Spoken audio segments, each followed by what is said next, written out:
Intelligence podcast. This is my series, The Digital Age, and this is, I think, part 18.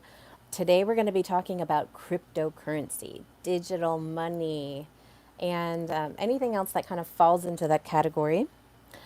I've started writing my book based on all of the series that I've been working on. And so I'm really thrilled. I'm hoping by end of September I'll have everything really drafted out. And that kind of gives me a little bit of time and some to kind of relieve some of the pressure of getting it done. I was really ambitious, but then I had to become real with it. Sorry, this is really bright. Okay, but let's chat, okay? I know it's been a while since I've been on, but I want to go over this origin timeline of digital money. So, money's currency has kind of been an interesting thing. Money has changed from, being shells, back in the day and to gold and silver and other tangible goods like gems and weapons. And so there's always been this like element of barter, maybe an element of transaction with currency.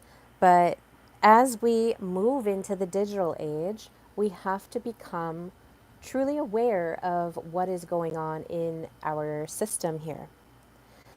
So, one of the first e-cash systems started in 1983. Shout out 1983. That was my birth year. But David Chaum invents e-cash, which is this precursor to digital currency. And this event was really advocating for anonymous and untraceable money. There was this element of we don't want anybody to know. So it kind of, the cryptocurrency, even Bitcoin, started with this idea that it would be untraceable, that digital money would be. So by 1998, Y Day proposes B money, which is a decentralized digital currency. It was never implemented, but it was founded. Hi, Leo. Thank you and welcome. And then many of us have heard of this name. This is in 2008. Satoshi Nakamoto publishes the Bitcoin white paper. Okay. Now, this is the white paper was called a peer-to-peer electronic cash system. I'm reading. Hi, Owen. I'm reading on my notes here, on my timeline notes. And then from 2009, the Bitcoin launches, and I don't know if you guys remember the Bitcoin launch. I do. It was a really interesting to kind of deep dive. The first Bitcoin was actually sold for two pizzas. So imagine getting a Bitcoin or two for two pizzas and then reimbursing them today. That's probably the most expensive pizza on the market, yeah? The Secret, welcome.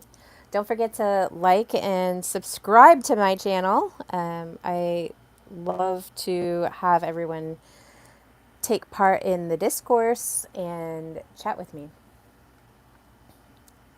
All right. So, there were some really big events that happened in 2008 and 2009. The first one is that there was obviously some big bank bailouts that happened. And then 2008 is known as the Great Recession. So this recessionary period was kind of this catalyst that even sparked a little bit more. I was talking about how the pandemic really ushered in this digital acceptance in the more areas of our lives, so more areas of our social life. The digital acceptance of like the workplace, the schools, all these institutions incorporated more digital integration. So think Zoom calls, and I go over this in my book, but think Zoom calls or whatever. The bailouts during this time kind of signaled to the world like, hey, we need to really rethink and restructure. And maybe our world was meant to be going in this direction. But let's take a look at it. So the Times on January 3rd, 2009, Chancellor on the brink of second bailout for banks, was kind of this really big event that happened. It wasn't just bank bailouts, but it was the housing bubble. So we are still in this housing bubble, and somehow it continues going on. And the Bitcoin went from being, $100 from in the beginning to now it's, over 60,000 per Bitcoin now. So it's a very interesting world that we live in with this Bitcoin and cryptocurrency integration. Can you answer my question? Hey, beautiful, can you answer my question? You're not reading the chat. I don't know what your question is. So in 2010, as I was mentioning, we had the first real-time transaction. Oh, sorry, it wasn't even one Bitcoin. It was 10,000 Bitcoin for 2 pizzas. Um, I don't know what wallet that was, but that is quite a bit of money. If it was being reimbursed in today's money. But in 2011 to 2013, we have competing coins emerge. So the Bitcoin is this first kind of early adopter, early marketer into this crypto coin world. Obviously, there's not like eCash or B Money. Those ones are the first ones, but the first recognized one is Bitcoin. So in 2011, 2013, Litecoin, Ripple, Dogecoin enter the markets, and they enter these what's called the darknet market, or the Silk Road as some people call it. And the darknet markets explode using Bitcoin. I'll subscribe back to my YouTube channel. Well, thank you. Okay, so Bitcoin explodes in this 2011 2013 time period. And then by 2015, Ethereum comes on the market. It launches with smart contracts, ushering a programmable money and DeFi. 2017 is the first mainstream bull run. So when Bitcoin came on the market, they were trying to determine the value, and the value is always determined by the US dollar. So don't forget that. But Bitcoin hits $19,000 in 2017. And so there is this huge boom and bust cycle. So up until from 2010, when Bitcoin is like introduced into the market and traded for pizzas, 6 or 7 years later, now we have this huge run that's going on. It's like operating in the dark net. People are unsure of how to integrate with it. Only certain people are really, trading with it, but they're using it. And now the bull run, so there's a bull and bear market. A bull is like explosion, and a bear is a kind of a pullback. But the bull run creates this huge boom and bust cycle. Now, I like to compare the digital age with the industrial age. The digital age and the industrial age have so much similarity.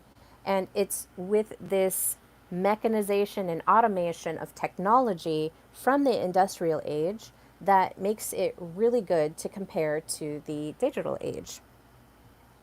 Back in the industrial age, there was tons of boom and bust cycles. Read Mark Twain. Watch The Gilded Age even shows it. It's on, is it on Netflix or Max? It's on one of these channels. You have this representation of the digital age, but in, that industrial age format. By 2020 and 2021, there is this huge crypto mania. Okay? Huge crypto mania. Bitcoin, I mean, in 2017, it's at 19K. By 2020, 2021, it's up to 60K. And I think it's even higher than that right now. I think the last time I looked, it was 75K per Bitcoin. But cryptomania starts peaking at this time. So now you have NFTs, if you've never heard of that, non-fungible tokens, start getting introduced. GameFi, these things start exploding. Hi, is it Kaio? I don't know how to say that. I apologize if I didn't say it correctly. So now you have this boom cycle. Everyone is so excited about it. But then by 2022, 2023, there are crashes, there are scams. So think FTX or Luna. And then regulatory, so government regulatory crackdown begins. Up until this point, the IRS doesn't even include any cryptocurrencies. And it wasn't until I think a couple years ago that the income part of your IRS filings included cryptocurrency. So now the government is regulating the crackdown, or they're cracking down on the earnings and all that kind of stuff. By 2024, 2025, governments start inching closer to CBDC. So if you've never heard of CBDC, this is the central bank digital currency. And so Bitcoin is seen as kind of this digital gold, so to speak. If you think about in the 1800s, not only was there this huge expansion happening and this westward manifest destiny kind of playing out in history, but there was a gold rush. So, people would uproot their lives and go all the way west to California or even Oregon and try to find these gold or silver mines. It was huge. So it's kind of interesting to see not only did this happen in the 3D realm in the 1800s, but this is also happening in a digital space where you're still having these boom and bust cycles and you're still having this like desire to have, find gold. You're trying to find these gold mines. And this, as I'm reading The Gilded Age by Mark Twain, this is not anything new. Like, this is embedded in the spirit of our capitalist society, especially in America. I don't think that the idea of these boom and bust, get rich quick, trying to make it dreams are anything that are new. I think that these have always been kind of in the strata of our culture. And it's not until you see these mechanizations or automation of the industrial industries, you don't see it until that happens. So in The Gilded Age by Mark Twain and Charles Dudley Warner, you have all of these host of characters, the government's kind of involved, but the idea is like, who is the best one at spinning the tale and making it seem like their business plan or their idea is the one that's going to stick. Okay? So think about when they're creating all these digital currencies, that mania happens. And then the mania is followed by crashes and scams. So a lot of the time, I'm the only one here. Can you please add me back? Okay. I don't know what you're, I don't know what's going on. Sorry, the secret. Um, so now governments are starting to, from 2010 until like 15 years later, now governments are trying to incorporate the central bank digital currency. They're trying to regulate it and then also be a part of it. They're trying to, use that as part of the currency cycle. Now, from the beginning in 1983, when David Chaum started eCash, when he invented eCash, remember that it was for advocating anonymous, untraceable money. And so with digital currency or cryptocurrency, there's always been this like, it's like cryptocurrency, the anonymous way to trade money, right? Nobody can grab your cryptocurrency. So this is a huge claim. Is cryptocurrency truly anonymous? If you want viewers, you have to respond to your chats. You're not looking at all. Well, this is my channel, one. And two, I only want viewers that want to hear the information I'm sharing. So if you don't like that I'm not reading the chat at your whim, then there's many, many other YouTube channels that you can go out and talk to. This is how I run my channel. I don't care if I have 0 views. That's fine. Okay. So the truth is that most of these are not anonymous.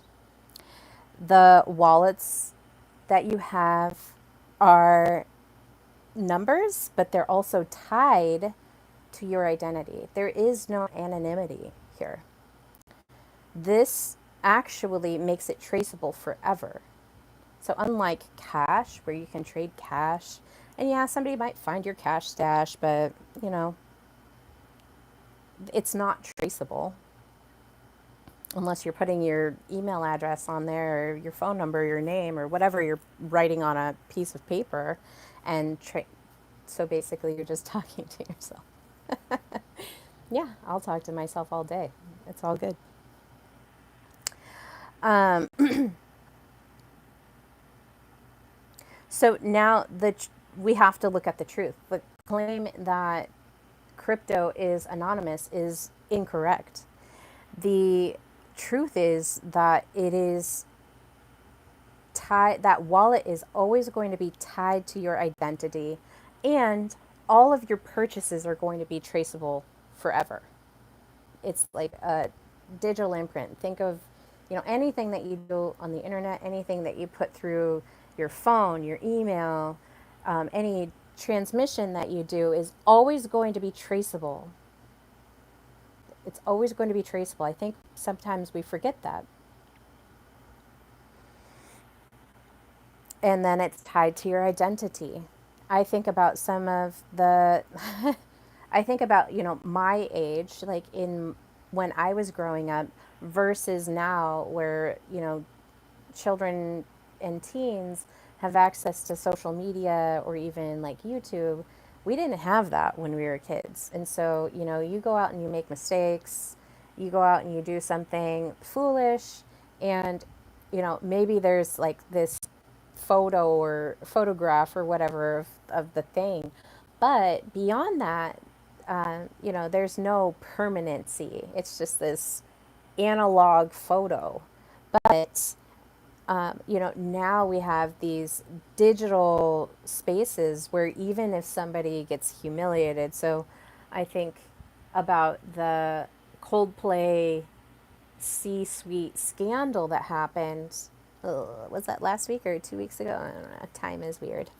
But that is permanent. even though, the HR lady that was incorporated in that, pulled her account down, deleted all of the account or privatized it, there's still all of these eyeballs that were on it because it went viral, and so they all have all this information and can exploit that information. So with Bitcoin, it's kind of the same thing. With cryptocurrency, it's the same thing. It's traceable. So there's anonymity layers. Bitcoin is this public ledger, and every transaction is visible. There's no anonymity. It's untraceable. In 1983, maybe they thought that, and maybe that myth kind of rests in with cryptocurrency, but that's just not the case. With Ethereum, smart contracts tie identities even more.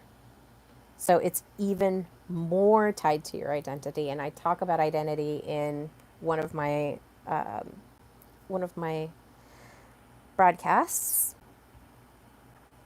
So we'll talk about some privacy coins that maybe you may not have heard of, but Monero, which obscures the sender, receiver, and amount.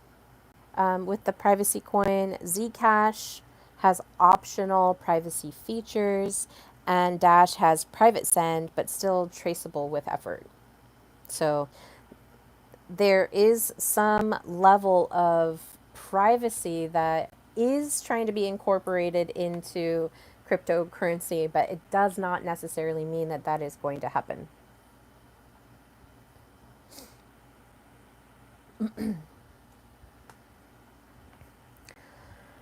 Now let's talk about law enforcement, because I remember when cryptocurrency before 2017 was talked about, it was always talked about being on the dark web or the dark net, however you want to call that. And I remember that I was like, oh, okay, is, there was still this debate in the public sphere of, is it really traceable or not traceable? So it's kind of interesting that there's always been this shroud of vagueness that sits around cryptocurrency.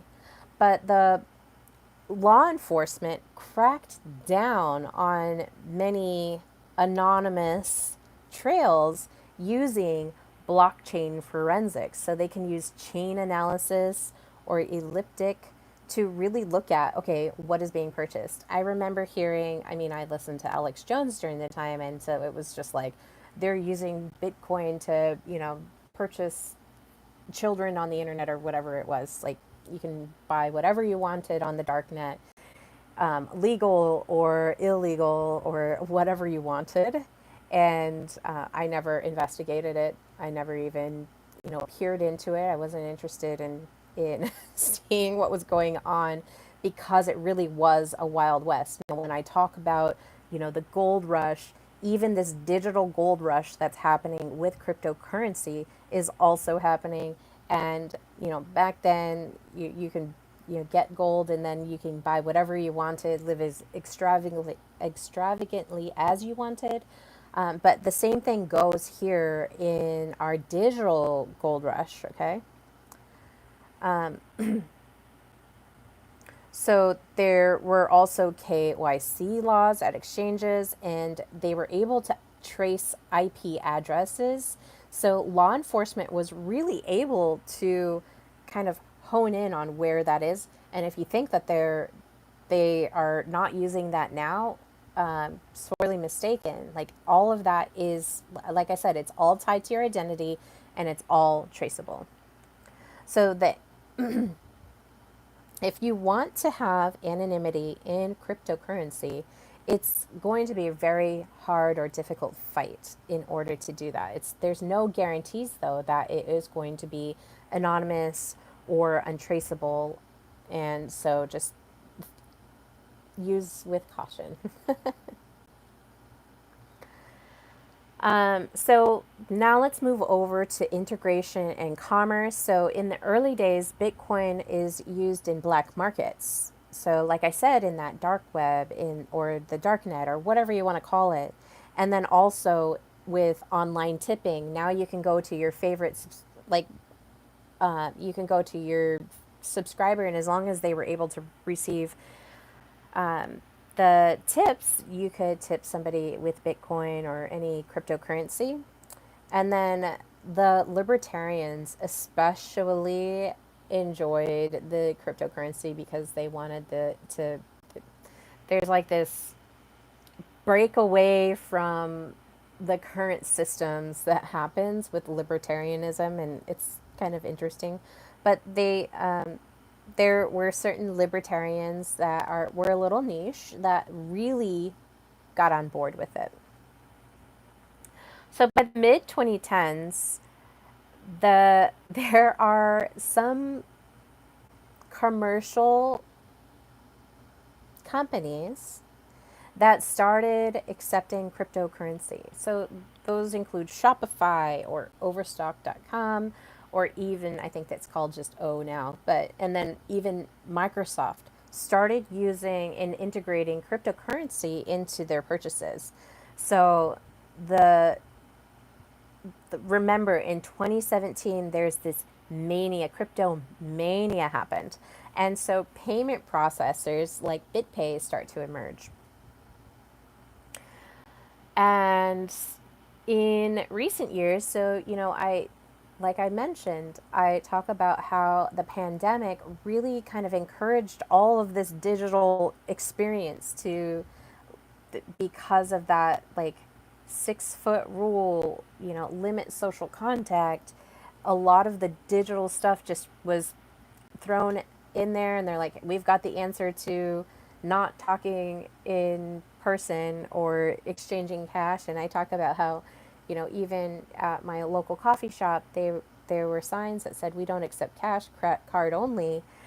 And so in recent years, even Visa and MasterCard start to integrate these crypto cards. And then PayPal and Square let users buy or hold crypto as well. So there's sections in PayPal or even Square that you can purchase or hold crypto, and then put that into your e-wallet or your crypto wallet.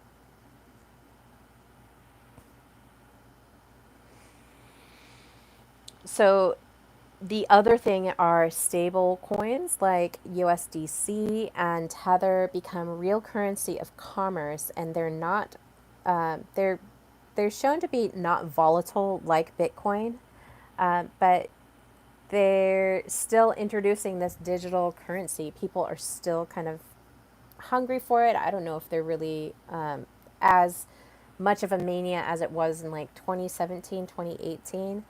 And it's like over the time since it was introduced in 2010, in the last 15 years, there's been this huge shift in accepting the cryptocurrencies.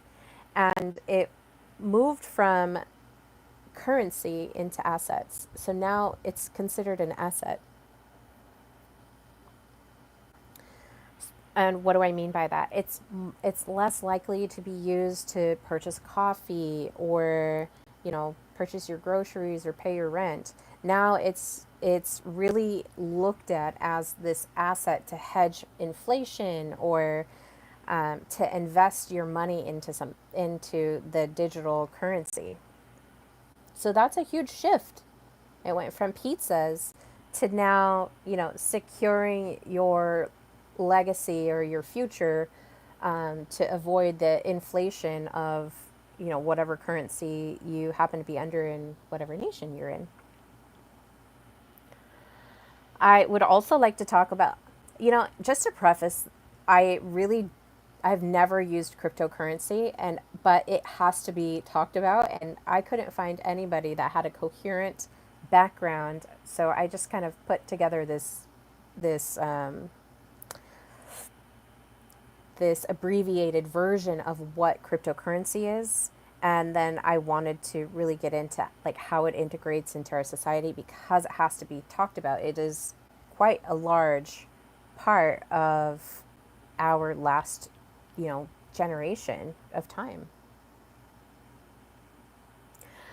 So let's talk about government recognition and response. So the government type, like authoritarian, um, China, for example, banned crypto for public use and pushed CBDCs to monitor citizens. So big government, authoritarian style governments love cryptocurrency because it's traceable.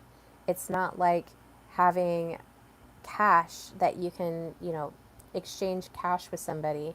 With digital currency, or even like Visa or MasterCard or any debit or credit card, is all traceable. So anytime that you make a purchase, it sees what you're purchasing. So governments, if they're monitoring their citizens, and they have this authoritarian want to know all the data about them, they would absolutely love to have some central bank digital currencies, because it's always traceable. It goes back to your identity, and we didn't talk about. I haven't talked about it, but maybe I'll do a whole stream on it, of the social credit score. Now, social credit score and cryptocurrency go hand in hand. These two things are related. You're putting a digital identity out there, and now your digital identity can be monitored for all the exchanges that it can do. Okay. Developing nations, when they use cryptocurrency, it's a survival tool. Okay. Hi, The Secret. I see that you're the only viewer, and um, okay. Hi, Gabil. So, developing nations, they use cryptocurrency as more of a survival tool. So, El Salvador had made Bitcoin legal tender in 2021. Remember what I said about the pandemic? It was like this official, I call it the Great Digital Reset. Like, everything digital was like immediately accepted without question. Nobody thought about their own sovereignty, the consent of what they were doing. Um, and El Salvador, accepted that Bitcoin as legal tender. It's interesting. And then there are other developing countries that are experimenting with the cryptocurrencies.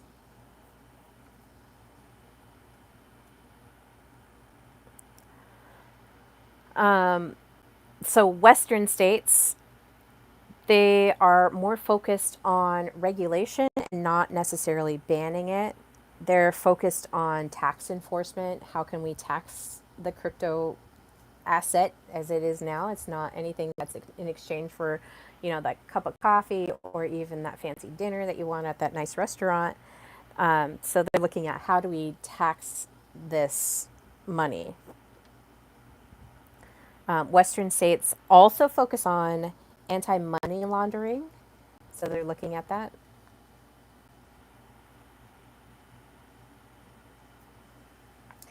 I don't know if I wasn't clear. I'm not going to be like, you don't have to talk to me like that.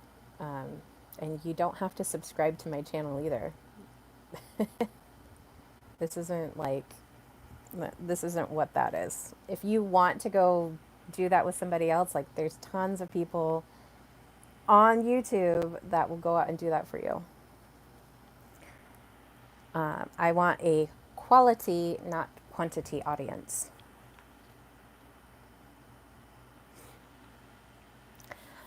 So the other thing that Western states focus on is on securities and commodities. So they debate the security or commodity aspect of the cryptocurrency. And this brings to the forefront the discussion of, all right, by The Secrets.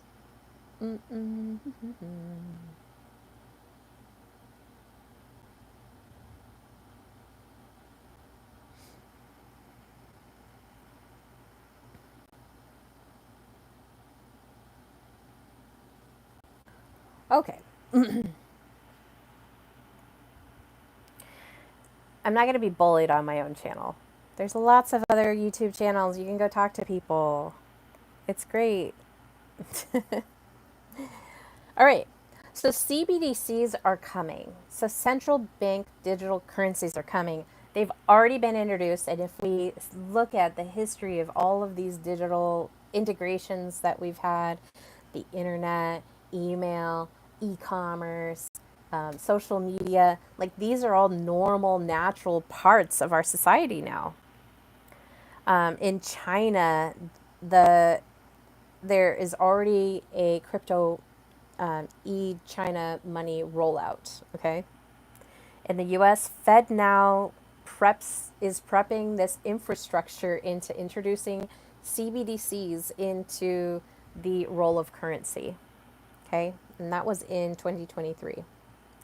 In the EU, there's a digital euro in testing.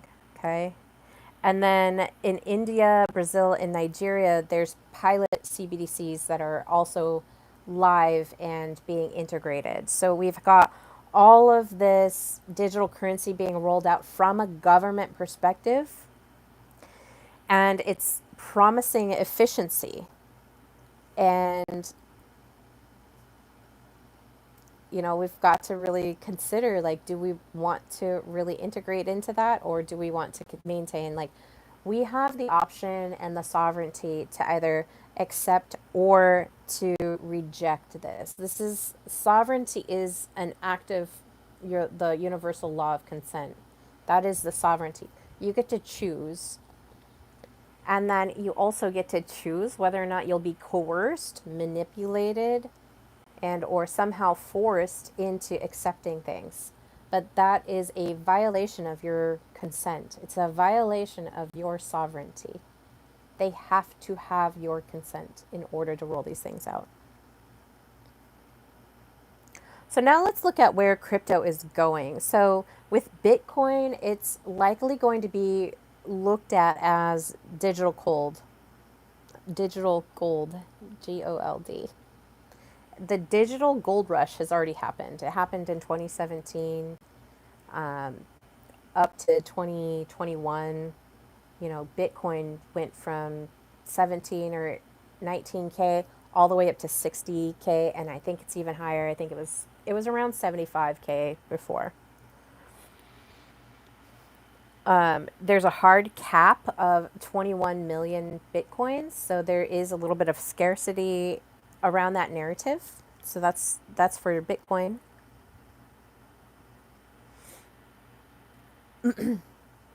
So with Ethereum and smart chains, the they're going to be using AI payments, Power DeFi, and DAO governance. So this is going to be kind of this Web3. I talk about it in my book, but there's like this internet or web 1.0, and we're past the 1.0. Now we're in this, like, we're going into the next stage of, I mean, we're already kind of integrating this next stage of the web 3 into our lives. So now this new infrastructure with digital currency is going to be being used. And as we look at all of these other areas of focus with the digital age, with gaming, and gosh, I saw it the other day, there's a huge investment by Napster. I was reading this Napster article because I was, researching my book. I was reading this Napster article, and Napster was this digitalized music sharing tool that people used. So if somebody had, so back in the 90s, if you had, let's say, Backstreet Boys album, you could digitally share that with your friend, and your friend wouldn't have to pay the CD price. And the music industry had this huge thing. I mean, it was kind of wild. It was like buy 12 for for the price of one CD, and then you had to like buy a CD one time a month for the rest of the year or something like that. But that was the way that you got music on these compact discs. You know, they had phased out cassettes, and now these compact discs came in.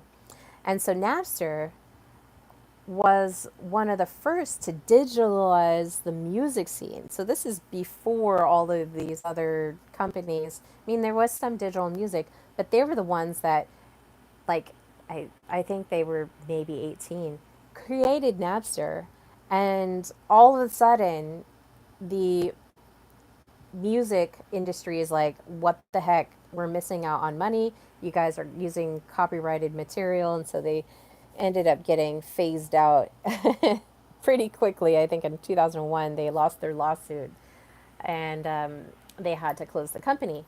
But recently, Napster was, it didn't go away, but it had been traded a few times. And so somebody purchased Napster, and now they're using that Napster image to do theatrics within the digital world. So think if you went into Fortnite, I think that's a place that you can do this.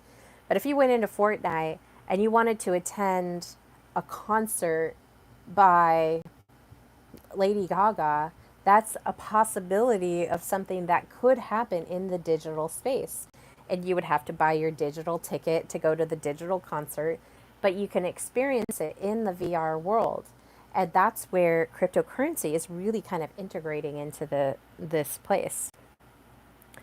So privacy coins, as we're looking at where is crypto going, privacy coins may become legal or pushed to underground use, which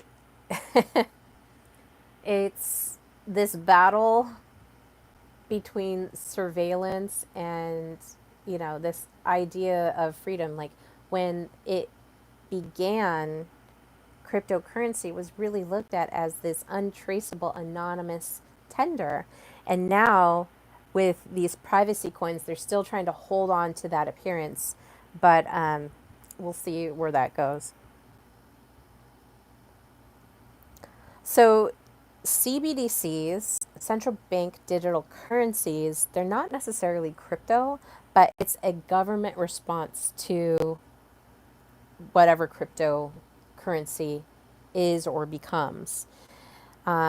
With the government response, there's this promise of ease of use, but it still has this like threat of the freedom and sovereignty of the citizens, depending on what country they're from. I'm from America, so I'm basing it on my American culture.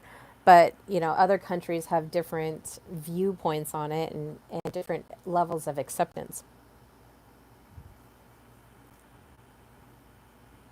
So with governments, there could be, there is this rise of decentralized organizations that could possibly affect politics and the way that it runs, philanthropy, and then even company structures. So, when we're looking at that, we're also looking at how is it integrating with commerce, how's it integrating with the government of whatever it's in.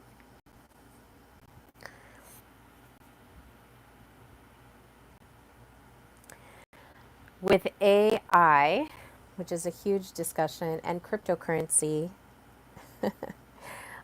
autonomous agents could earn, spend, and contract on the chain. So we talk about blockchain.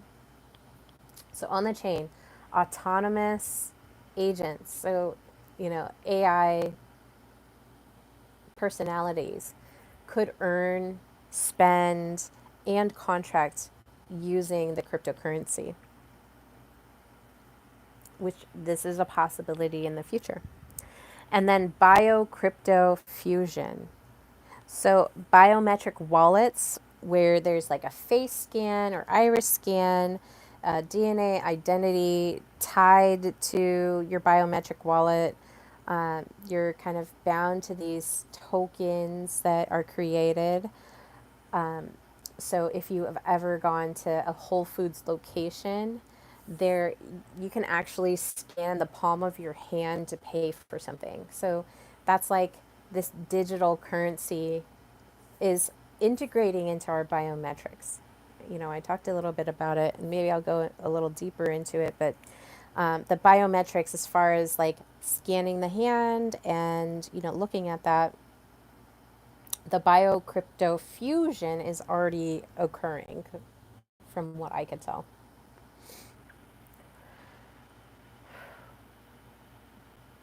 So if we look at this as a whole,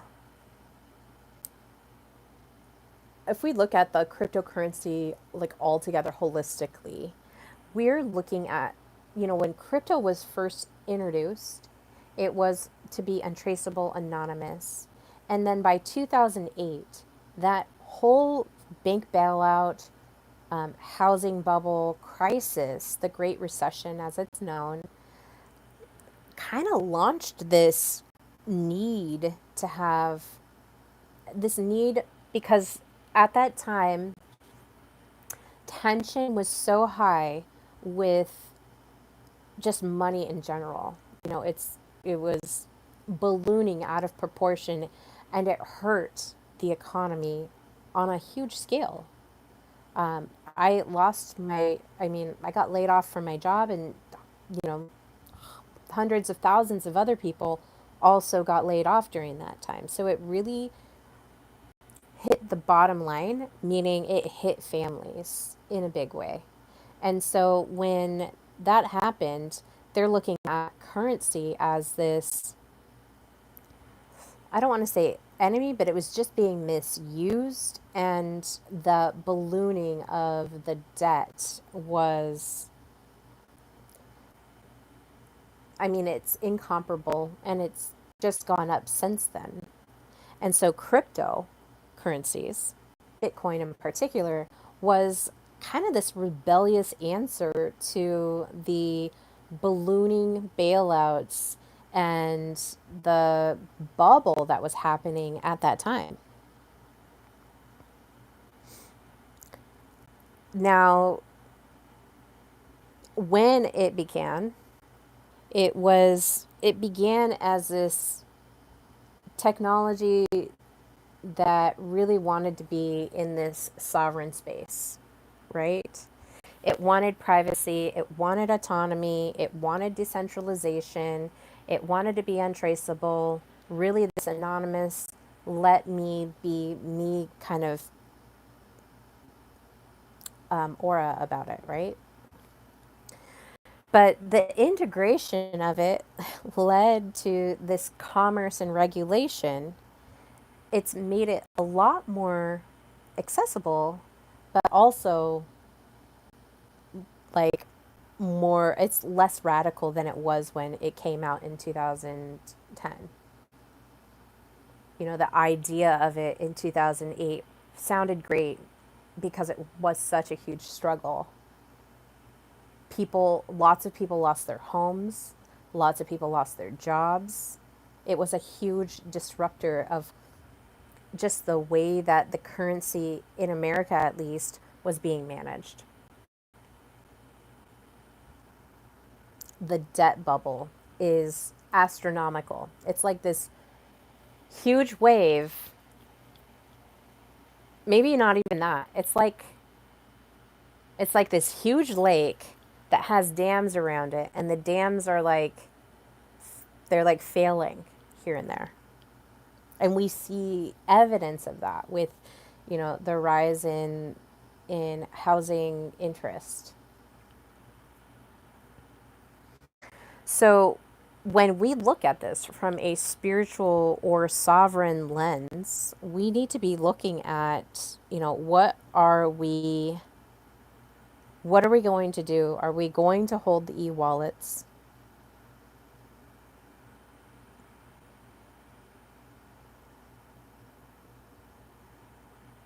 Are we going to allow these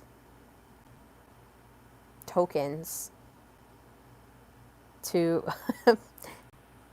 kind of run our lives and be attached to our identity? Like, in my work, I'm calling for people to return to their sovereignty, to return to their agency. So, really looking at, like, spiritually, what is this telling us? Are we really ready to, embark into this? I don't want to go for a super long time today, so I do want to kind of finish this up. And obviously, I don't know too much about cryptocurrency. I know a little bit about it, and have never signed on to it because, for various reasons, I wanted to kind of keep keep my distance. I thought about buying cryptocurrency, and gosh, I think it was like 2010, 2000, no, 13, and it was $100 per Bitcoin. But I never did. It was confusing, and at the end of the day, I was like, I just don't feel like I'm in alignment with it, and I still don't feel in alignment with it. But crypto started, so as I wind down and really bring this back to where it is, cryptocurrency started as this digital anarchy, right? So it went from digital anarchy to like Wall Street's project. So now Wall Street is really like it's interesting. So if you think about Wall Street and you think about, it's called the stock market, and the history around the stock market was actually buying slaves. So it used to be the slaves were the market. So you'd line up these individuals, and they would be purchased so that they could go work on your land. So think about the naming of things. Wall Street and the stock market are tied to, they have these base, the historical base is slavery. The other thing we have to remember is Bitcoin is traceable. And if you want true privacy, we have, you one, need to know what you're doing, and two, need to know what you're consenting to. The other thing is we have these programmable control coins coming through CBDCs. Okay? That's coming. It's going to happen. And as I say, you need to determine your agency and your sovereignty of what you're going to accept and what you're not going to accept. Your consent is required. And yes, when you don't consent, when you decline to consent to certain things, there is a certain level of elevated responsibility and elevated authority that comes with that. The convenience of society is us giving away. Like, you can't have convenience and sovereignty. You can't have convenience and, you know, your own authority. It's a sliding scale. There's a trade-off. So the next crypto frontier, we talked about the digital gold rush of Bitcoin, and so AI, biolinking, so using face scans, retinal scans, possibly even something in your body is another way to biolink that cryptocurrency, and that could be a frontier that we go down. And then there's kind of this soul bound identity. So now your identity is like digitized. And I talk about how like wildly important it is, but it's such a huge thing right now that people don't even realize of why they feel disconnected, why they feel disassociated, why they feel burned out is because we're like basically implanting, like we're taking part of our energetic soul and we're implanting it into these digital spaces, and we don't realize what the mental, psychological, emotional, and spiritual um, consequences of that are. And and once we do, we start to see it like come up in our lives. Okay?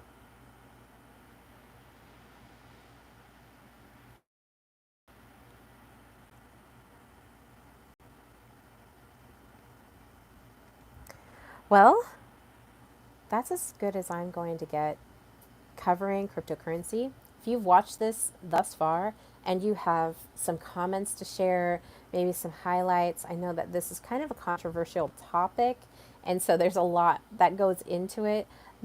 I'm just doing a whole overview because I do need to touch base on it in my book. And there is a lot that goes into it. And obviously, when I write my chapter on cryptocurrency, there's going to be a lot of sources and everything like that. Like, this is going to be a really nicely mapped out book. Um, but thank you for watching if you've made it this far. I know I have some particular fans and maybe not so particular fans from The Secret. um, I do want to let you know that I have a few programs. I am accepting um, just 2 private one-on-one mentorships. So those are monthly, and that goes from monthly to annual. So if you're interested in having some mentorship, I'm available for that. I have a new program I am launching soon. If you are watching this, though, chances are you are interested in discovering how you can reconnect with your sovereignty, with your identity, and truly become the person that you were destined to be. I have Soulestic Maps, Soul Maps, that help you with that. And I also have a program for men and women called Essence Over Engines. And this is to help remap you back to your identity, to regulate your nervous system, and to become a whole soul that you were meant to be. It addresses digital burnout, it addresses the digital disconnection from your identity and all of the impacts of that. So, if that is something that you're interested in, please contact me, Amelie at soulesticintelligence.com, or you can go to soulesticintelligence.com and find out more there. Furthermore, if you want to help support my efforts of both Soulestic Intelligence podcast, which is mostly social and emotional intelligence training or teachings, please go to buymeacoffee forward slash or .com/Soulestic, and you'll find my page there, and you can do a one-time donation or you can be a recurring donating member. And as I move forward in restructuring my business and really repurposing, um, not repurposing, but redefining where I'm going, um, all of that will be kind of laid out here in the next week or so. I'm going to be working on it probably this weekend. But your support is always welcome. Thank you so much. I hope you guys have a wonderful day, and I will return later with some more digital age deliciousness. Take care. Bye.